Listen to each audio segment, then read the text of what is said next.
আত্মীয়র বাড়িতে ঈদ উপহার পৌঁছে দিতে গিয়ে সড়কে প্রাণ ঝরল আপন ৩ ভাইয়ের। বরগুনায় বাসের সঙ্গে মোটরসাইকেলের মুখোমুখি সংঘর্ষে এই মর্মান্তিক ঘটনাটি ঘটে। শনিবার সকাল 7:30টার দিকে পাথরঘাটা মঠবাড়িয়া সড়কের পাথরঘাটা উপজেলার রায়হানপুর ইউনিয়নের সোনার বাংলা নামক এলাকায় এই দুর্ঘটনাটি ঘটে। নিহত ৩ ভাই হলেন মোহাম্মদ নাইমুজ্জামান খান, মোহাম্মদ শান্ত খান ও মোহাম্মদ নাদিম খান। তারা পিরোজপুরের মঠবাড়িয়া উপজেলার টিকিকাটা ইউনিয়নের 22কুড়া গ্রামের মোহাম্মদ নাসিরউদ্দিন খানের ছেলে।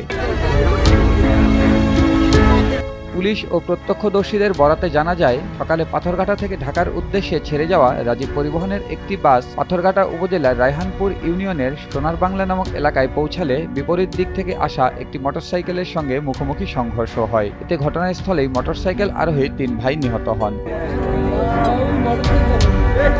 ৩ বছর আগে তাদের আরও এক ভাই পানিতে ডুবে মারা যায়। নিহতদের মধ্যে বড় ভাই শুভ ঢাকায় চাকরি করে পরিবারের খরচ বহন করত। এছাড়া ছোট 2 ভাই শান্ত ও নাদিম পড়াশোনা করত।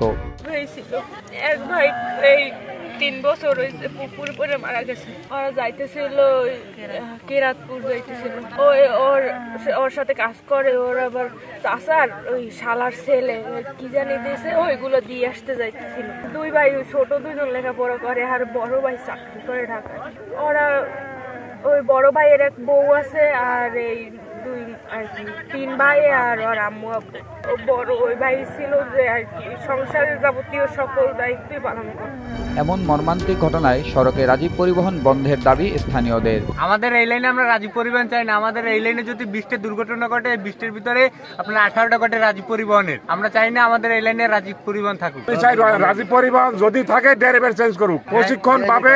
যে সমস্ত ড্রাইভার ওই সমস্ত ড্রাইভার দেওয়া হোক। ভুয়া সুয়া ড্রাইভার দিয়ে মানুষের ওখানে রান্না হয়ে গেল, কোনোবারই কাম্য না। রাজীব পরিবহন এই জায়গায় চাই না। এখন সম্ভবত আমরা যে এই গাড়িটা পাইছি এইভাবে অনেক ছাড় দেওয়া হয়েছে, এখন সম্ভবত এটা জ্বালাই দেওয়া উচিত আমাদের।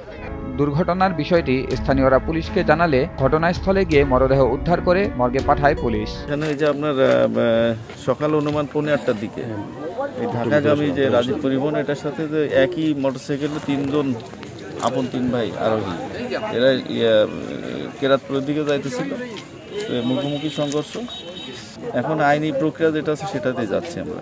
গাড়ি জব্দ হবে, গাড়ি নিয়ে যাবো আমরা, মামলা হবে সড়ক পরিবহন আইনে। এদিকে দুর্ঘটনার পরে বাসের চালক ও সহযোগী পালিয়ে যাওয়ায় তাদের গ্রেফতার করতে পারেনি পুলিশ। তবে ঘাতক বাসটিকে জব্দ করা হয়েছে।